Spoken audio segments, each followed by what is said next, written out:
ধন্যবাদ মাননীয় স্পিকার। সালাউদ্দিন সাহেবকে প্রশ্ন করলে আবার কখন নোটিশ দেওয়ার কথা বলে ফেলেন, তো সেই বিষয়টা নিয়ে সবসময় আমরা একটু সংকোচে থাকি।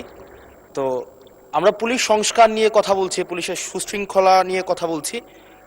লাস্ট 1 মাস পুলিশের শৃঙ্খলা নিয়ে যখন আমরা স্বরাষ্ট্রমন্ত্রী মহোদয় তো মাননীয় স্পিকার, মাননীয় সদস্য জি আসলে বলতে দেন। মাননীয় সদস্য লেট মি হ্যান্ডেল। মাননীয় সদস্য, আমাদের পার্লামেন্টারি প্রসিডিউরে আমরা যাই। মাননীয় স্পিকার, আমরা যখন পুলিশ সংস্কার নিয়ে কথা বলছি, মাননীয় স্পিকার মাননীয় সদস্য আপনি দয়া করে বসুন।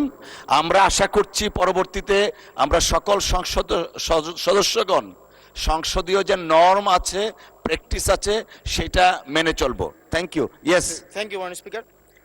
আমার মাননীয় স্বরাষ্ট্রমন্ত্রীর কাছে প্রশ্নটি হচ্ছে, এই যে পুলিশের যথাযথ বাজেট দেওয়া হবে কিনা, যাতে করে তাদের যে রুটিন ডেইলি অ্যাক্টিভিটিগুলো রয়েছে সেই ডেইলি অ্যাক্টিভিটিগুলো যথাযথভাবে তারা পরিচালনা করতে পারে এবং তাদেরকে যেন ম্যানেজ করে নাও কালচারে যেন না যেতে হয় এবং কোনো ধরনের দুর্নীতিতে যেন তাদেরকে যুক্ত না হতে হয়। ধন্যবাদ।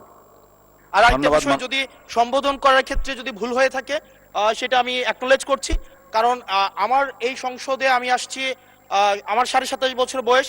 সেখানে মাননীয় স্বরাষ্ট্রমন্ত্রী যখন সংসদে এসেছেন 1991 সালে, আর আমি জন্ম হয়েছি 1998 সালে। তো সেই জায়গাতে যদি কনভেনশনাল যে ভুল আছে আমরা সেগুলো সংশোধন করতেও রাজি।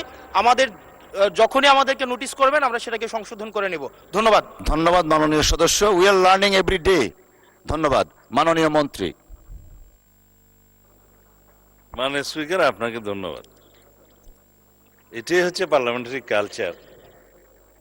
আমি বয়স যাই হোক, মাননীয় সংসদ সদস্য হিসাবে আমাকে অ্যাড্রেস করতে হবে যে সদস্য প্রশ্নটি উত্থাপন করেছেন।